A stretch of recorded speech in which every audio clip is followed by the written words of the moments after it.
Pleasure to welcome you to our first Energy Trading Week Americas Online. I'm Howard Walper, and I head up the Americas arm of Commodities People, the industry's premier event and information company focused on energy and commodity trading, risk, and digitalization. Now, as many of you know, in January, my old company, Alpha Insight, joined the Commodities People family. We're looking forward to bringing you even more online and in-person content in the months to come. Starting today and running through next week, we will be hosting a series of webinars focused on energy markets with an emphasis on sustainability, digitalization, risk management, regulation, and the very fertile topic of renewable and responsibly sourced gas. So I encourage you to tune in at 10 a.m. every morning this week, and also then again on March 1st on Tuesday next week. To see the full schedule of events, please visit our website at energytradingweek.com. Now, throughout this, the presentations, do feel free to submit questions via the Q&A box. There's also an opportunity there to upvote questions you'd like to see answered. Now, we may not get to all of them, but we'll do our best to get to as many of them as we can in the time allotted. Today's webinar, Spotlight on Sustainability, is actually a two-parter. We're going to start off with a case study from Elizabeth Carlson, Chief Sustainability Officer at Tricon Energy, who's going to discuss her group's sustainability initiatives. This will be followed by a panel discussion that will include Elizabeth, as well as senior representatives from Element Markets, from World Kinect, which is a world fuels company, and Gen10. With that, it's a pleasure to introduce Elizabeth Carlson, Chief Sustainability Officer for Tricon Energy. Elizabeth, welcome. At this point, I'll turn the floor over to you. Thanks, Howard. Let me just share my screen so you can all see and follow through the presentation. All right. Oops, did I share the right screen? Howard, can you see the slide? Looks good to me. Okay. Yeah, I'm seeing it. Perfect. Perfect. We just joked that after all these years in Zoom, years now with COVID, we should be experts, but I still trip up now and then. All right. Well, like Howard said, I'm Elizabeth Carlson. I lead sustainability at Tricon. I'll talk a little bit about who we are, kind of what we do in a second here. But basically, I'm going to walk through our ESG or sustainability journey just to give you a little bit of insight on how we're addressing sustainability as a trading company. And then I'm really excited to hear from the other panelists afterwards about carbon markets and some of these more technical aspects. So a little bit about Tricon for those who aren't familiar. We trade and distribute over 100 chemicals and raw materials spanning across petrochemicals, fertilizers, polymers, and what we call sustainable products, which I'll talk a little bit more about. Our value proposition is based on trading, marketing, and distributing products globally and focusing on risk management, logistics, financing, and market intelligence. So that's kind of the context through which we're seeing sustainability. Now, before I dive into the details of our journey, if you've ever heard me talk before, I always say the same thing, so I'm sorry if you have, and this is repetitive, but I like to level set a little bit with what do we mean by ESG and what do we mean by sustainability. So for me, I look at it in three layers. At the core, we can talk about, ESG compliance, which is really about the basics. How are we following local laws, permit regulations, international regulation and standards? And then the second level moves into what we call social responsibility. And that's really about not just the regulation, but how do we manage our own impacts and risks within our business? How do we impact environment and the society? And then sustainability is the all-inclusive third layer to me. And that's about delivering the long-term value in environmental, social, ethical, and financial terms. And this is really about the bigger picture of how do we as a company add value to the economy, but also to society and our future. And then if we think about, okay, why does this matter? And why are you seeing so many webinars about sustainability now? I think if you follow those three layers, at the core, you have the compliance piece. Why are we seeing more on this? Because we're seeing increasing regulation on environmental and social issues, and that's across government levels. So you see it, at a local level, you're seeing it at national levels, and you're seeing it even within regulation that spans multiple countries or that applies to your business in multiple countries, even if the regulation is based in one place. An example of that would be like the UK Modern Slavery Act, where you're talking about your supply chains really globally, even though the law is based in the UK. And then when we talk about the second layer of social responsibility and impact management, then we can talk about risk. And this is, stakeholder risk, reputational risk. It could be about your risk for recruiting top talent in the future. But I think what's different about environmental and social issues is that the risk really extends beyond the company walls and the life of a project. So you can have regulation changing, you can have damages to the environment or social that are long-term and that can come back to you later in your company's history or after a project is completed. But it's also about the market and financial risk, which I think the panelists will talk a little bit more about later. We're seeing, increasing carbon pricing, subsidies, changing taxation, as well as the shifts in demand that we expect. And ESG really becomes a signal of bottom line risk. And a lot of banks and financial institutions and investors, of course, are very interested in that piece. But on the third level, the sustainability and kind of that long-term value generation is where there's opportunity. So you can think about the goal of creating value for all stakeholders. Many of you have probably heard that term stakeholder capitalism from the World Economic Forum and other bodies talking about how do businesses create value not just for shareholders, but for other parts of society. And then another popular term that's coming up is net positive. So how do we create value that's actually not just net zero or not just eliminating negative impacts, but actually creating positive impacts? And meaning, we do more good than bad in society and across environmental and economic indicators. But there's also a market opportunity. I'm sure you've heard many of these figures floating around. I like to quote TCFD, which estimates the low carbon energy transition at about $1 trillion of investment each year for the foreseeable future. I mean, that's what's needed for us to make this change and this transition. And then the circular economy has been estimated at about $4.5 trillion. So we're talking about very large potential markets coming up. And then there's also the piece of valuation from ESG and lower costs of debt, equity, and capital. So that's more of your financial incentives to care about this. Now, if we take that level setting of, this is sustainability and why it exists, we can also say, okay, what should we be doing about it in each of our individual companies? And for Tricon, we've really thought about not just, how do we impact sustainability in our place in the industry, but how do we influence the value chain? We want to think about the future we want to see as a destination. So a net zero future, a future that's a circular economy, a future that's inclusive, and then think about everything we do as part of the journey to that future. And so that kind of shaped our mission statement here, that our activities contribute to a more just, equal, and inclusive society and continuously improve environmental impact on that journey. And I think that journey piece is really important because it's not just about an immediate change or all near-term solutions. I mean, we certainly need to make immediate action, but we have to think about how do we just start progressing? And it's not about waiting for all the markets to be mature. It's not about waiting for somebody to tell us you need to act on sustainability, whether that's a bank or an investor or others, but about how do we all together just start moving on that journey so that we begin that progress. And so to do that for us, we set up 3 pillars. Those are social and economic inclusion, the environment and climate, and then circular economy. And we underlaid those 3 pillars with what we call kind of our governance foundation. And that's really how do we integrate all of these things into the decisions we make as a company. So if we start there, that foundation, how do you get started? I mean, hopefully a lot of your companies have already made this first step, but if they haven't, I wanted to spend a second here on this slide. We only started last year to really build this program. So it's only been about 6 months. And I think you'll see some of the progress we've made. It's encouraging for me because if you haven't started yet, you can make progress quickly and you can, catch up to a degree and learn from what others have done. So we really started with aligning our business strategy with our sustainability strategy. So it's not about ESG or sustainability being the separate kind of siloed piece of the company, but how do we bring it into the core strategy of who we are as a company, into our purpose, and into everything that we do.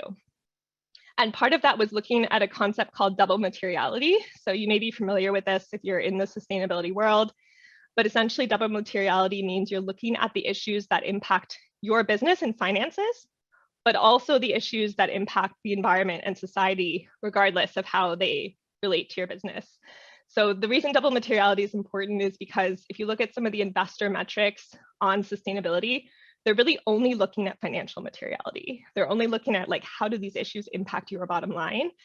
And we feel like it's important to also look at how do you impact environment and society, negatively and positively, regardless of that business piece, that you have to have both.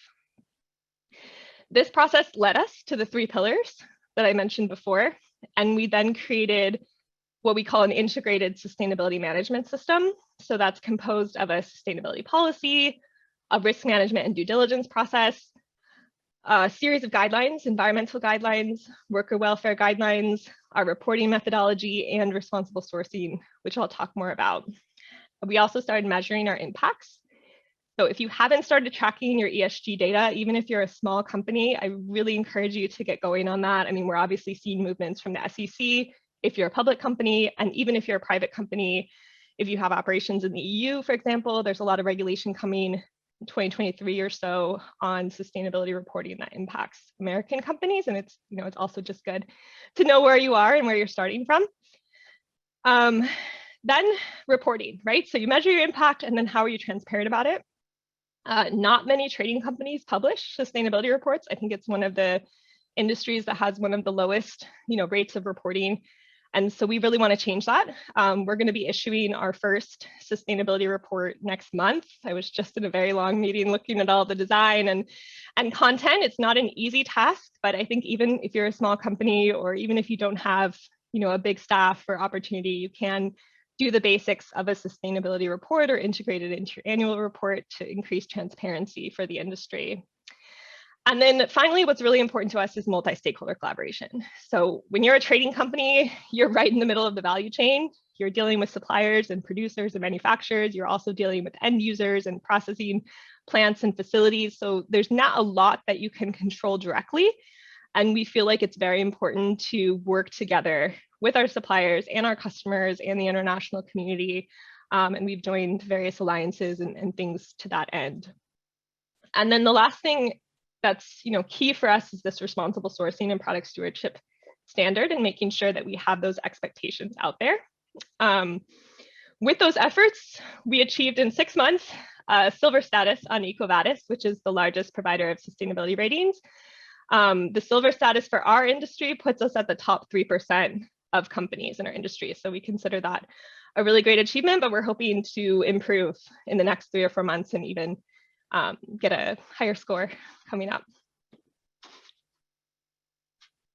Now, responsible sourcing and product stewardship, I think is really important for the trading industry, no matter what kind of products or energy you're trading, because you are so linked to suppliers and end users. So I put a couple definitions up on the left-hand side, just so you can look those over. What is sustainable sourcing?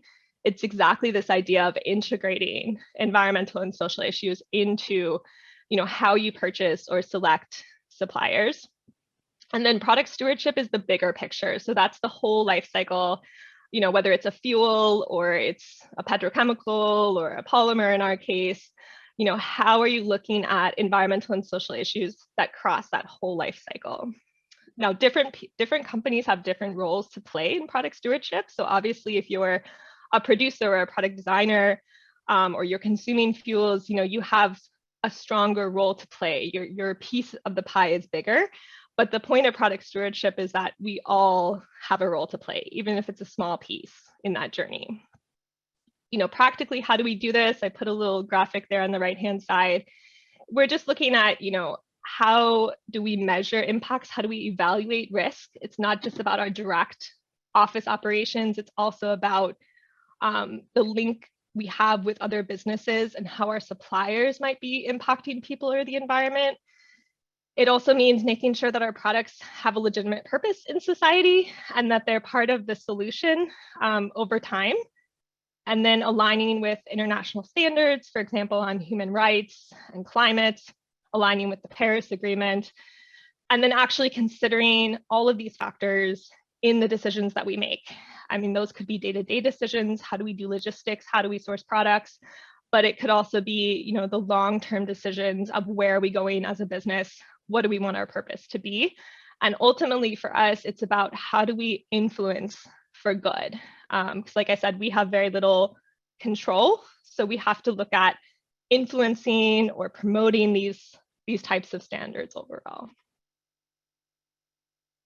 So kind of getting into the pillars. So that first piece is like our governance, you know, how do we integrate this, the management system, how do we engage suppliers and stakeholders? But then we get into the really specific aspect of, you know, what exactly are we going to do under each of these pillars? What does the roadmap look like? You're probably hearing a lot on environment, particularly climate, but it's really important not to forget the S in ESG. And for Tricon, this really focuses on promoting social and economic inclusion. We feel like that brings together so many pieces of the social aspects, you know, whether it's health and safety or diversity or communities. It's about how do we bring people into this, you know, inclusive economy and an inclusive society.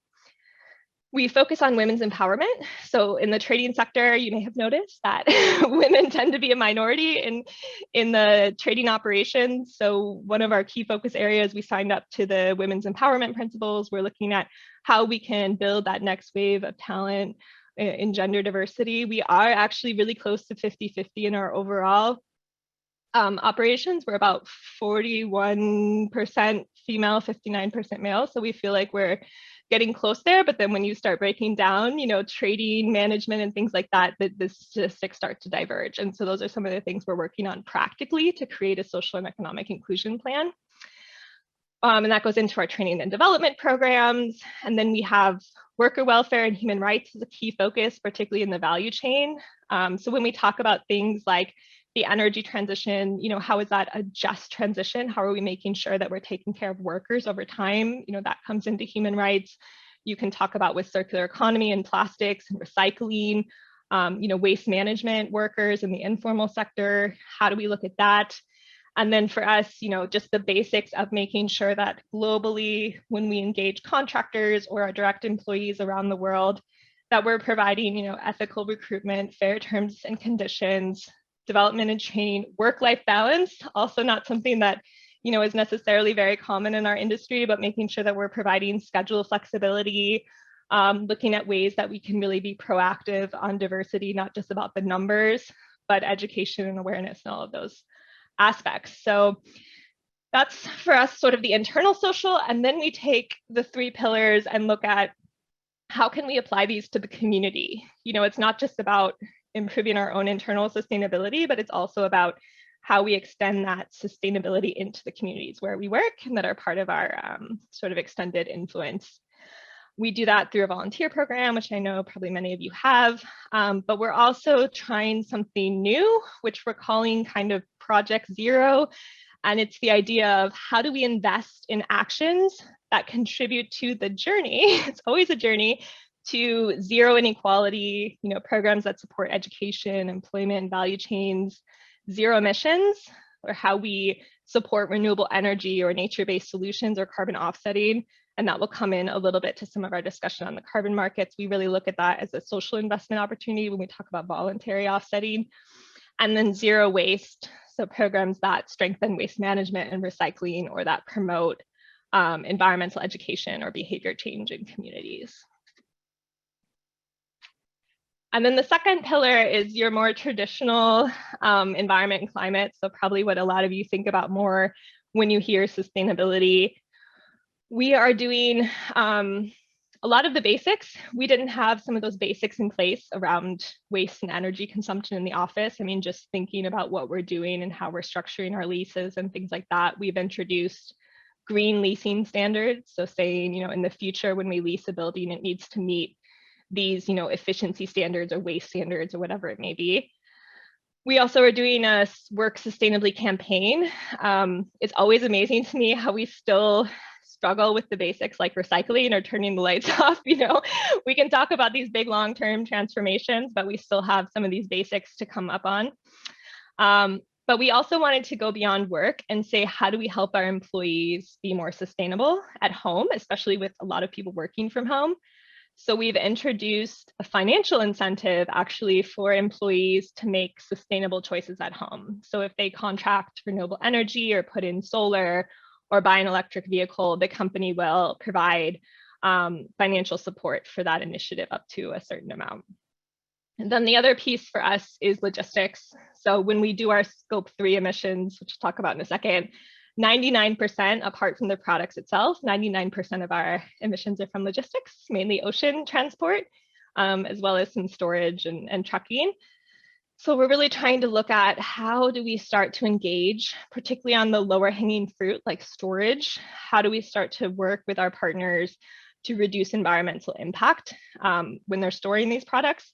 And then the bigger question of, ocean freight, I think is going to take a lot more time, but we're focusing, on following what's happening in the collaboration space, like the Sea Cargo Charter Initiative, the Clean Cargo Initiative, all these sorts of multi-stakeholder collaborations that are happening to look at the long-term future of ocean freight is important.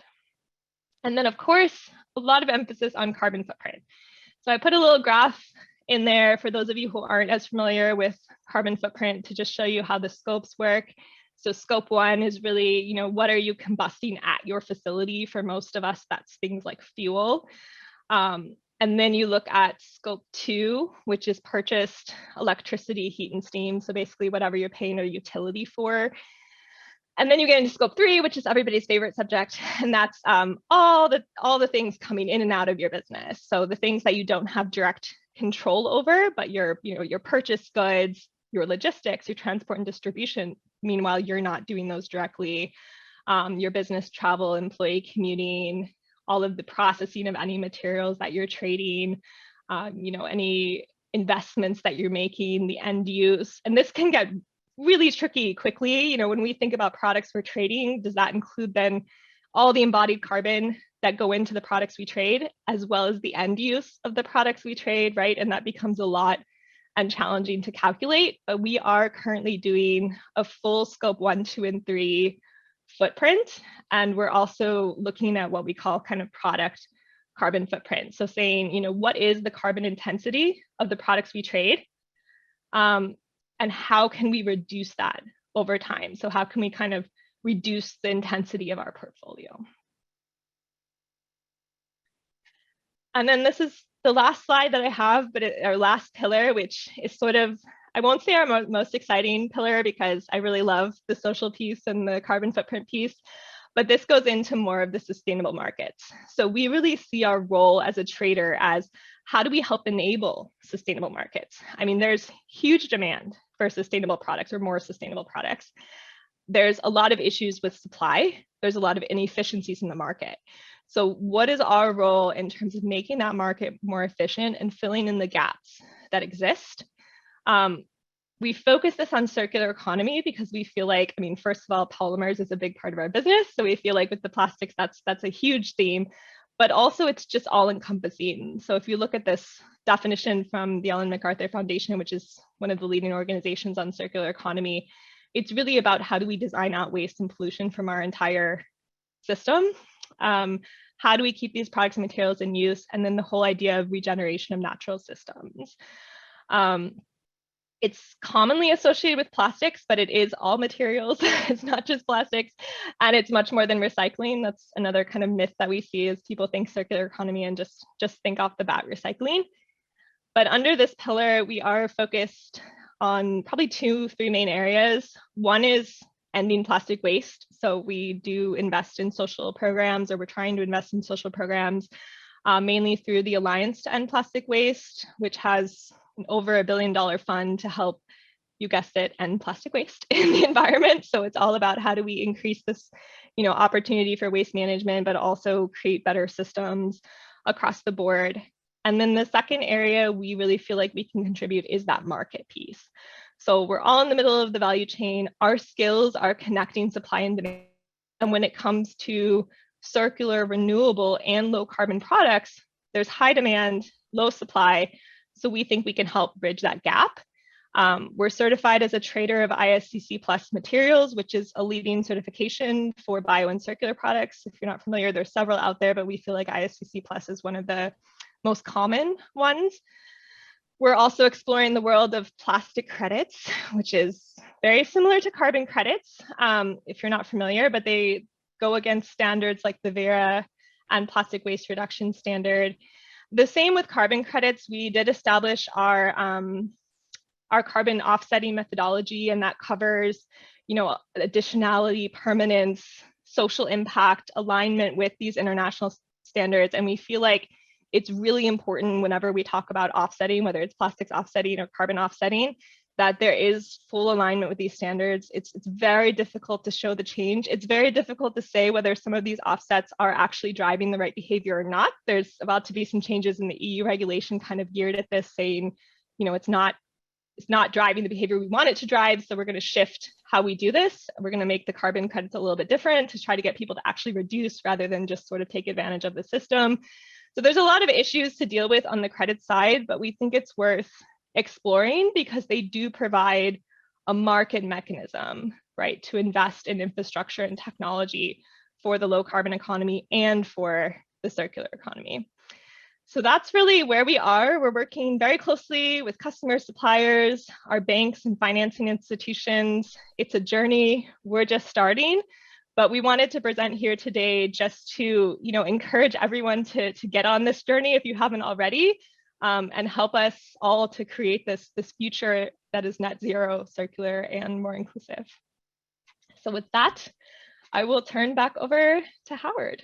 Thank you. Great. Well, thank you, Elizabeth. That was a fantastic overview of what your company is doing and some of the thoughts behind it. We had a couple questions come in the process. In the interest of time, I'm just going to ask one, and that's around where you touched on some of the regulations and between the US and the EU. Where do you see the regulatory environment headed in terms of mandatory ESG disclosures?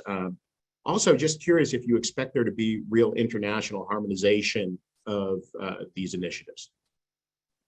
Yeah, I think it's a question we're all following really closely. I mean, I certainly think the direction we're going, no doubt, is towards increasing ESG disclosures. The EU is basically shifting their non-financial directive to corporate sustainability reporting directive. There's been some rumors that maybe that's going to get delayed, but currently it's set to come out in 2023. And that would force tens of thousands of companies, and not just European companies, but companies around the world who have subsidiaries in Europe to report on double material sustainability issues. So I think that is going to transform the landscape, and that's going to push it to kind of become a must, no matter where you operate, that you need to start reporting, because once the EU pushes it, then you're going to start to see other stakeholders in other jurisdictions, either formally or informally, press for that disclosure. So I think that's coming. In terms of international harmonization, we already have a little bit of that to a degree. I mean, the EU is taking collaboration with, for example, GRI, which has been around for a long time on a sustainability reporting standard. So I think you're going to see, well, I hope we're going to see, the SEC as well take the international standards that exist and maybe just adapt them or come together around that. The question is whether the SEC will do the double materiality or not. But again, I think just because Europe is starting that way, it's going to trend in that direction. So there's never going to be a perfect harmonization, and there's never going to be perfect metrics. I want to be really clear about that, because ESG is everything not on your balance sheet. And if we try to force it on the balance sheet only, it's not going to work, because that double materiality piece, you have to look at how you're impacting society and the environment, even when it doesn't fall on your balance sheet directly. So I don't think we'll see perfect harmonization, but I do think we'll see more consolidation and alignment across different standards. Wonderful, wonderful. Well, thank you, Elizabeth, and that was great. And the problem with this topic and the conversation we're going to have now is we could talk about this all day long, but unfortunately we just can't do that. So we're going to move on to the next point. I'd like to invite our panelists to join us. We've got with us today Caroline Gentry, Director of Environmental Products from Element Markets. We got Tina Reine, Director of Carbon Markets for World Kinect Energy Services, a World Fuels company. And last but not least, we have Bruce Tozer from Gen10. Welcome, folks. How are you doing this morning? Or afternoon, Bruce? Thanks, Howard. Great. Good. Great, thank you. Wonderful. Well, let's get right into it. Maybe we can start with Tina a little bit. Maybe you can give us an overview of what's been happening in the last year or so in carbon markets. Yeah, I'd love to. It's been an exciting time for sure. I'd like to give you a little bit of the journey of what's going on with the prices and how they're moving in this market. And I just want to look back in time a little bit just to give you the historical. So it was a relatively stable market from actually like from 2016 until the beginning of the pandemic. And then when the pandemic started, just as you would expect, there was a dip at that point for the first couple months. But interestingly enough, maybe what a lot of people would not expect is that from about May of 2020 during the pandemic until the end of that year or January the following year, 2021, there was this gradual rise in prices of offsets. And last year that it just continued on this upward curve and it kept steepening, showing stronger increases in price every month until last November. And then it really started to get crazy. Last November, the upward curve just had this sudden vertical tilt, reflecting these really steep increases in prices. It kind of took us all by surprise, but it was around the time or just before COP. And so that's when the market just went crazy and prices just went straight up on an upward trajectory. And that continued until mid-January. And then things have started to level off. In fact, what I've been seeing in the market these last few weeks is that prices have started to dip just ever so slightly, not by a lot, but just a little dip in the market the last couple of weeks. So it's really been exciting. I know we're going to cover a lot of topics today, but I just want to say, because I imagine the question that's in everybody's mind right now when they think about that, they're like, you know, why have these prices gone crazy, especially in these last months? And I really attribute to that a couple of reasons. One, there's been this proliferation of net zero claims and other climate mitigation commitments from major corporates all over the world, and entrance of a lot of speculators into the voluntary carbon markets.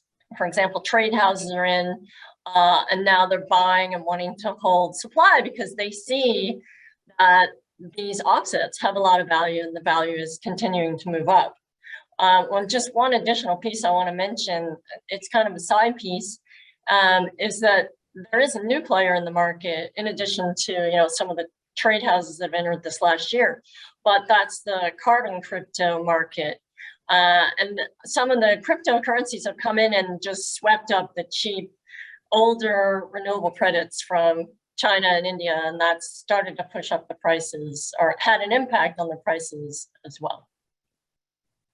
Well, thank you for that. Doesn't and of course anyone can feel free to jump in. Yeah, I'd like to just ask Tina a qualifying question on prices have slipped a little bit. That's understandable, but are you seeing what we're seeing, which is a bifurcation between quality and you know, old vintages which really don't have much environmental integrity? Is the market starting to work out where quality lies? Well, I think that I'm not sure in terms of pricing. Right now, I'm seeing all the pricing moving up, but what is happening is that corporates are becoming smarter. They're more sophisticated buyers. And so now they're taking a look at, hey, what are we buying? And does this offset really meet our SDG goals that we're trying to set out internally?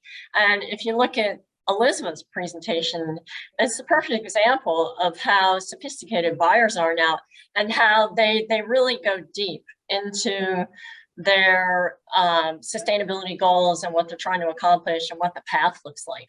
Where I think even just a year ago, a lot of large corporates are like, yeah, we need a sustainability goal and we're going to make these great commitments, but we have no idea how we're going to get there. And now they're starting to suss it out and figure out what the path is.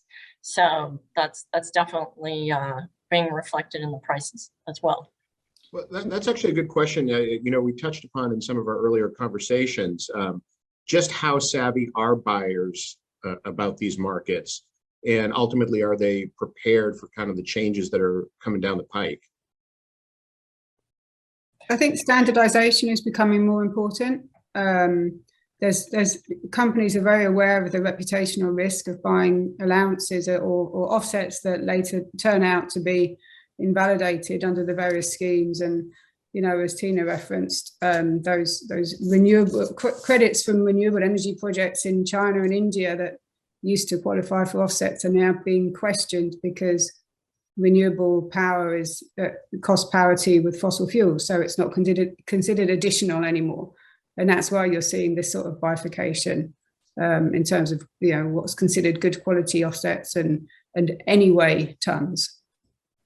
But I think for the buyer, it's the most complicated landscape ever, because they've got to actually understand what is additional in this new world.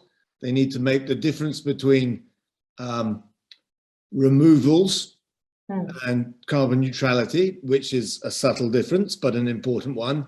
And then you have to add to that, what is the pricing differential for different SDGs, which meet their buying criteria for, say, the social side.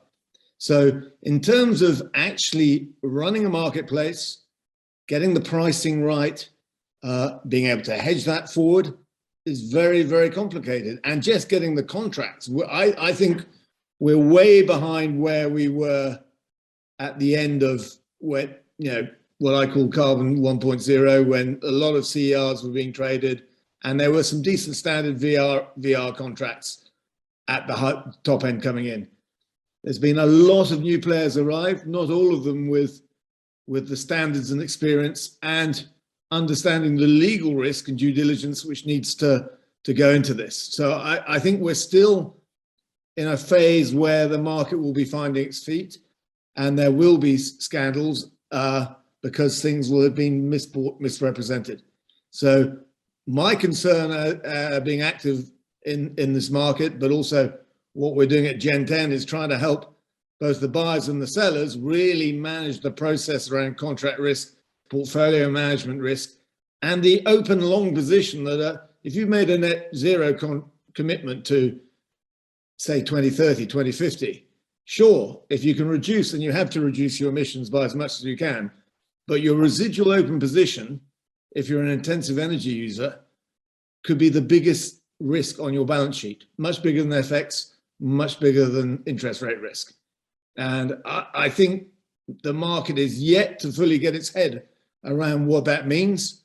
And CFOs in major companies, I mean, the major energy companies, they've got it, they know it, but there's a lot of other pretty intensive energy users who aren't as sophisticated as that. So I think we're in a really interesting period now, and systems and data and recording and making this accessible and making better decisions is going to be pretty critical.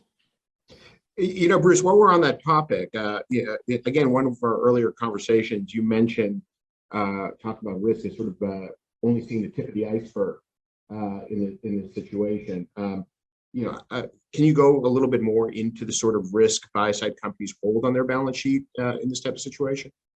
Well, I mean, if you're a million tons short after, say we can, I'm involved with a company, we reduced our emissions by 70% in 3 years by moving to renewable energy. But we realized 18 months ago, we had a net short position we're unlikely to be able to cover. And we went out, we looked at it all, wow, we'll buy quality now because that's a 5-year risk we're prepared to take into a rising market. You know, I think people need to understand what their baseline emissions are and understand it around scope 1, scope 2, scope 3, work out where they think, you know, they can get them down, and some industries are more able to do it than others. And then they really need to do some scenario planning around what is the value at risk if carbon goes to 10, 20, 30, 50, or matches what's happening in the EUA, which is a regulated, you know, with EUAs and a compliance market, and do some planning around that. And it'll be pretty scary.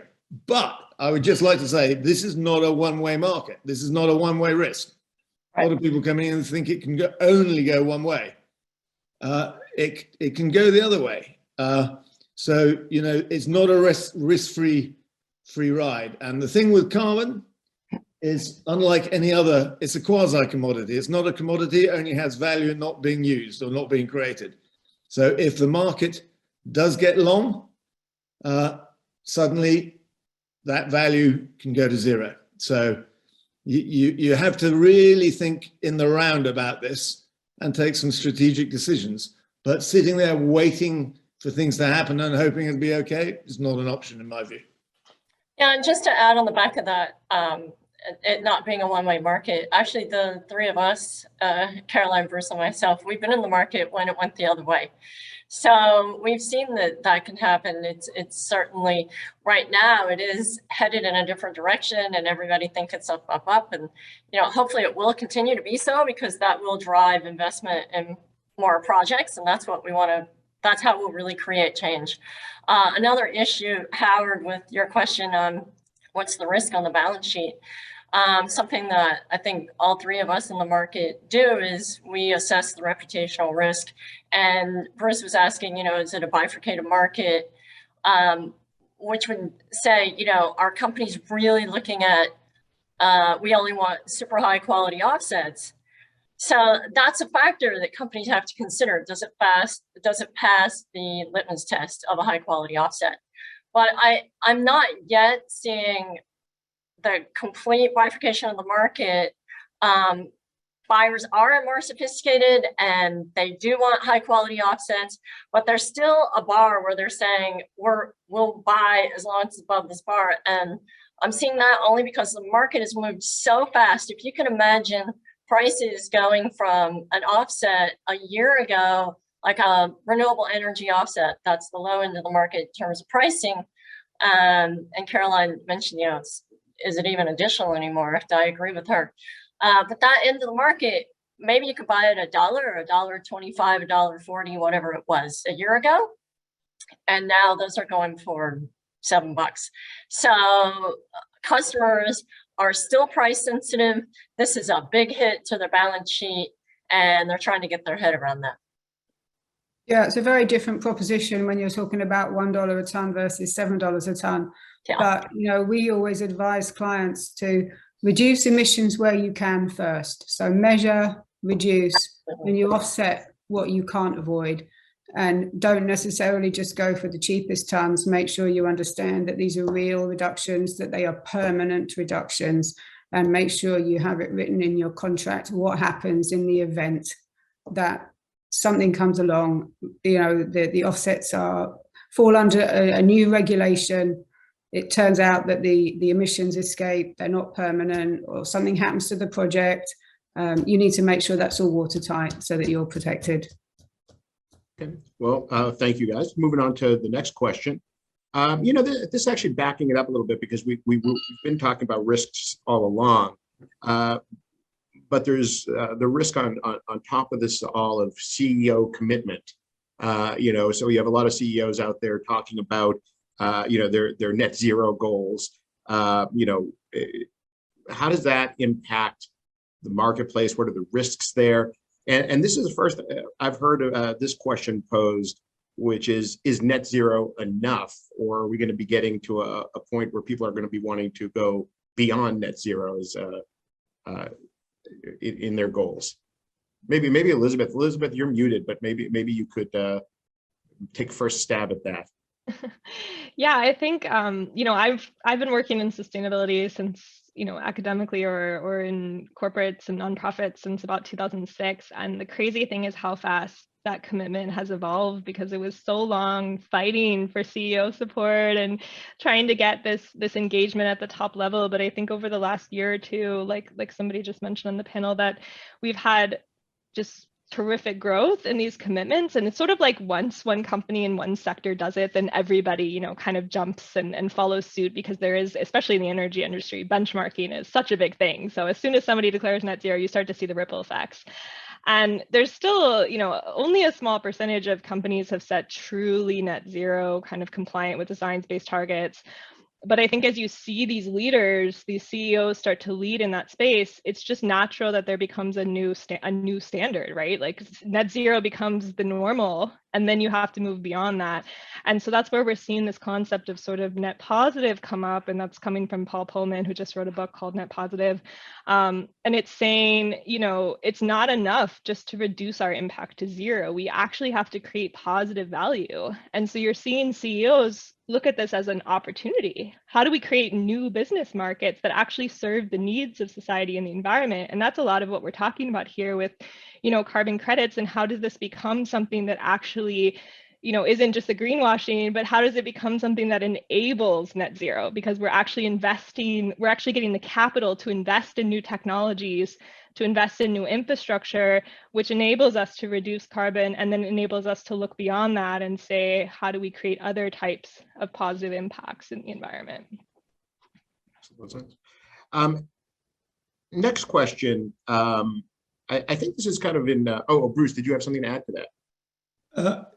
Yeah, I really think it depends on the sector. I agree with the ambition, but I do a lot. I've come from agriculture, and I do a lot in agriculture, and everybody knows, yeah, actually agriculture has a really big emissions problem.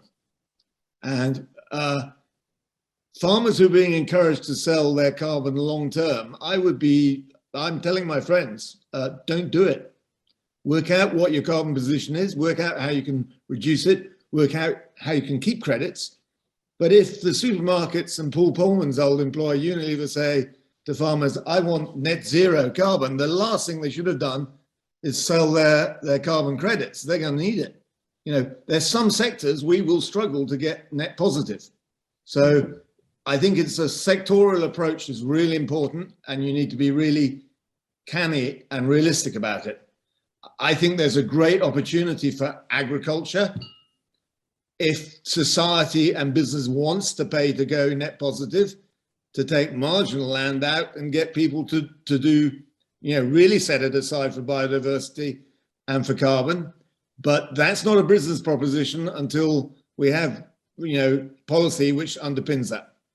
So can I just to jump in on a quick rebuttal on that is, you know, we have to look at this as more than just, you know, a specific type of carbon sequestration or carbon credits. I mean, when you look at the broader impact on carbon and climate, regenerative agriculture, changing agricultural practices, I mean, all of these things have a place in creating that sort of net positive impact. So I do think it's a bigger picture approach. No, I completely agree, but I say you need the policy to underpin it. It's really difficult for the guys on the sharp end to make that transition.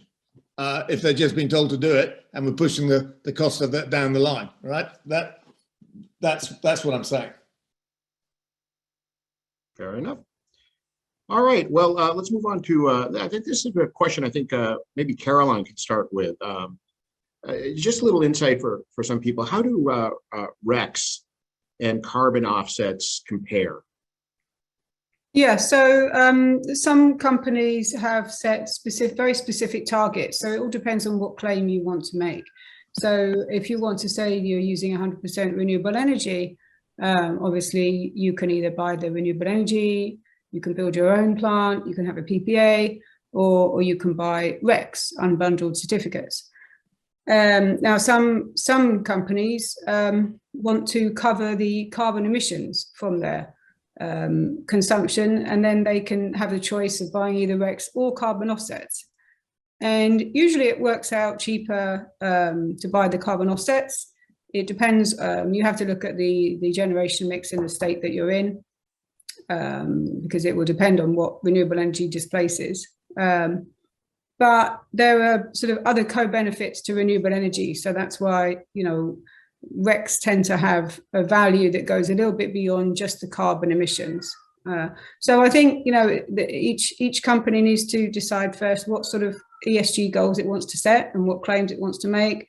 And then only then sort of look at the instruments that are available to it. And, you know, you have to understand which vintages you want to use, because each state has a different set of rules as to what qualifies.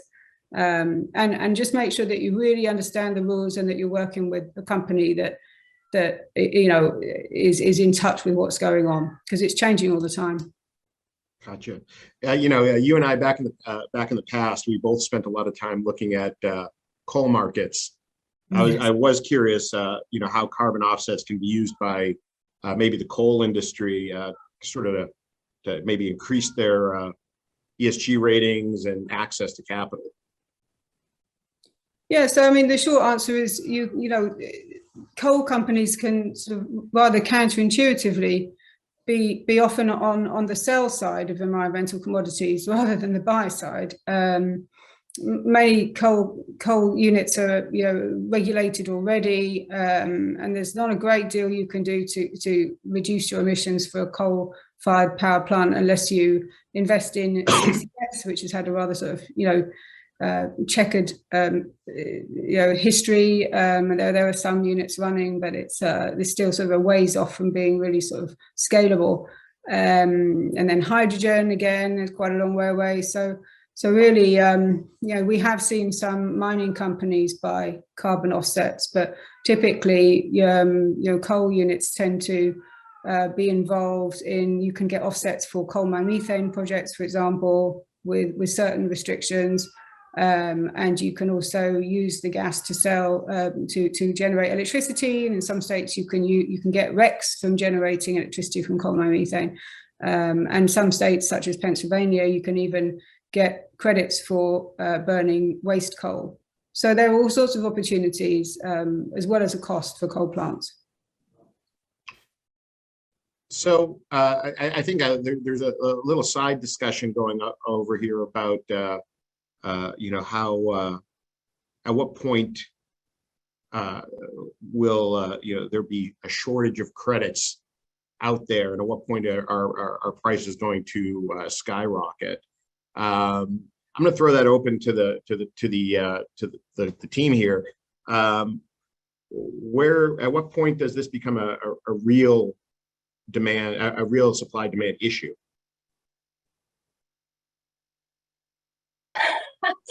I notice everybody's jumping in on this one. I know, you're all, you know. That's the $10 million question, right? That right. My clients ask me all the time because they want to decide, you know, when should we buy? And I mean, I don't have a specific answer, but if you look at where the market has come from just in the last year, it's pretty scary where it might be headed in terms of price. You know, before COVID happened, I was predicting that we would already be really short right now because CORSIA was coming into play, which is the compliance offsetting reduction scheme for international aviation. And that compliance market, you can actually, in fact, it's the first compliance market that you can use 100% offsets to meet your regulatory goals. So that, of course, is going to take a lot of supply out of the market. But with the pandemic and everything, you know, that's all slowed down for the moment, and we won't see so much activity in that market for a while yet to come. I don't know, does anybody else want to take a stab at when they think, you know, the price? I mean, at some point, the price will get high enough that, and I guess this is happening a little bit already, that it supports new projects being brought online. So that's when, you know, things will start to change a little bit with pricing yet again. But at what's that number? What's that number that we have to hit before new entrants come online to create new projects? I think there's a lot of new capital coming in and people chasing projects right now. I think people trying to figure out what are really real quality projects, what happens to red. I think, having been involved in plantations and agriculture most of my life, people will be very surprised how hard it is to actually implement and execute nature-based solutions. Yep. We need to do it. I'm all for it, but boy, nature can be a bit of a swear word. I was going to say, I'll restrain myself. Can be, well, spring surprises on you. So I think we're going to see, I mean, carbon capture and storage, yes, but the cost of doing it is really, really high. You know, so the thing which really interests me, so I think there's going to be a wall of capital and there's going to be a lot of ingenuity and we're going to see methane avoidance and all this sort of stuff. what interests me is what happens in 2026 when, corresponding adjustments start to bite and countries who've made commitments to their NDCs decide, do I want to let this voluntary emission reduction go out of my country, or do I want it for my national contribution? And if people start mopping that up for their own sovereign needs, then you could see prices really skyrocket. Then it becomes very, very interesting as to at what point do companies that have made net zero commitments on a voluntary basis say, you know what, I didn't really plan for $100 a ton for this. And is there a way of wriggling out of it? And one of my fears is if there's a dialogue which says, oh, you know what, the quality of the offsets isn't very good, we shouldn't be doing it, that would give people a chance to get off the hook. So I think we will see high prices. I think it'll be really volatile. I think there'll be difference in qualities will come out. And I think you will find leaders who are not as committed as Tricon's leader. And I really take my hat off to those people who are really committing to do this, may look at ways to soften their commitments. We'll see. We won't, Bruce. Oh, well, great. I mean, I'm all for it. Yeah. But maybe one thing that kind of I think about, and this is more of a question, but what is going to be the connection between the price of credits and the carbon taxes as well? And I'm thinking of Singapore's recent announcement just a few days ago about raising the tax on carbon from $5 a ton to up to, I think it's like up to $80 by 2030. And so that's a total shift in how they're looking at the price of carbon, and that could potentially, I don't know, have an impact on the carbon credits as well. Well, yeah, I mean, if you look at what we are led to believe that the oil majors, they price carbon at $100 a ton for future investments. If a project can't survive with carbon $100 a ton, it shouldn't do it. I have my doubts whether all projects actually make that bar, but you will get a lot of investment in clean technology above 50. Above 80, you'll get a huge amount. Actually, what people failed to understand was the EU ETS and CERs were a success. We had a price of carbon $20, 20 euros for a while, and there was a lot of behavioral change and investments. So the mistake they made was, not understanding you needed a flexible ratchet mechanism for, reducing or increasing the penalty on carbon emissions. That's been adjusted. So I think these mechanisms can work, and there's a sort of balance between what sovereigns want in terms of getting to the right place and putting a carbon tax threshold in, which is also a proxy for carbon emissions valuations as well. Yeah, I mean, high prices will definitely bring more supply onto the market, but the question is politically, are governments going to be willing to allow carbon prices to reach that level?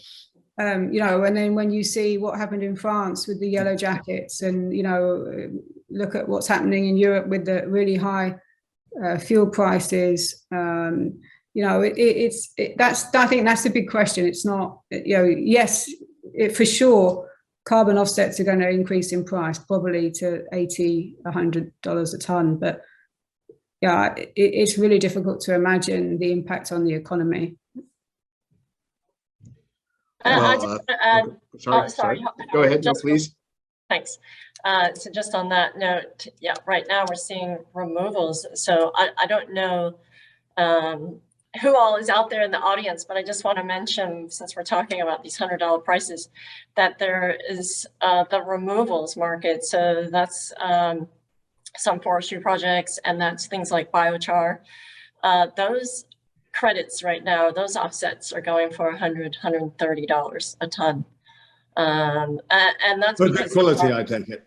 They have to be really good quality projects. Yeah, they're really good quality, and they count for some of the like the real estate market. When you do new build, you have to show the equivalent of the offsets. So they're commanding quite a high price. So to ask one more question, because we're kind of running short on time, and I know some of you have hard stops. Dating myself with this reference, and Elizabeth referenced this earlier. I have one word for you: plastics. What's happening with plastics credits? And who got the reference? I got the reference. I All guess right. that means I'm old.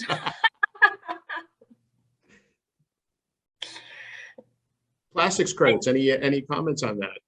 Is that from Some Like It Hot? No, but that's a good, That's a good guess. quote. It's The Graduate. Ah, right. Okay, sorry. That was close. That was close. Yeah, I mean, Did I anyone don't want know to talk if you know about if what's you're going gonna. on with plastics credits these days?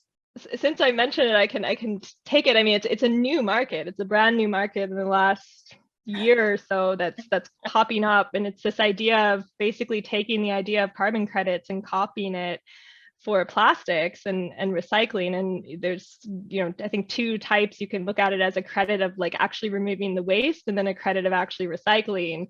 And there's 2 or 3 standards currently, very similar to the carbon credit standards. But actually what I like about it is they've increased the social standards for plastic credits, because you do have this issue of waste in the informal sector. So, they've added this component to be certified where you have to address these social issues. And it's essentially in the same idea of, how do we reduce carbon by funding these carbon credits that fund infrastructure and technology? How do we reduce plastic waste by funding the infrastructure to remove that waste and recycle it?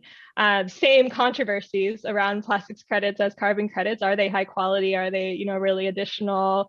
Are they, making a long-term difference? But it's really interesting for me to see that this idea of credits has sort of expanded beyond carbon into the downstream sector and petrochemicals and plastics. And will that kind of trend continue? What's the next credit going to be after carbon and plastics? Wonderful. Well, thank you, everybody. That about wraps things up. Does anyone have any final comments or thoughts before we break off? Yeah, I think we should be hopeful. I was on this conference 2 years ago, and when 3 of the 4 panelists said it ain't going to happen, we're in a total crisis, and I was going, well, I'm not sure. And I've been amazed by where we've got to. There's lots of problems to overcome, but I'm pretty optimistic, actually. Wonderful. Me too. And if this was a regular in-person event, I'd say let's all go out for a beer now and talk about this some more. But at this point, we're gonna have to say thank you to our distinguished speaker panel. Once again, Elizabeth Carlson from Tricon, Tina Reine from World Kinect, Caroline Gentry from Element Markets. And by the way, Caroline's daughter, Charlotte, turns 12 today. So happy birthday, Charlotte. And Bruce Tozer from Gen10. Thank you very much.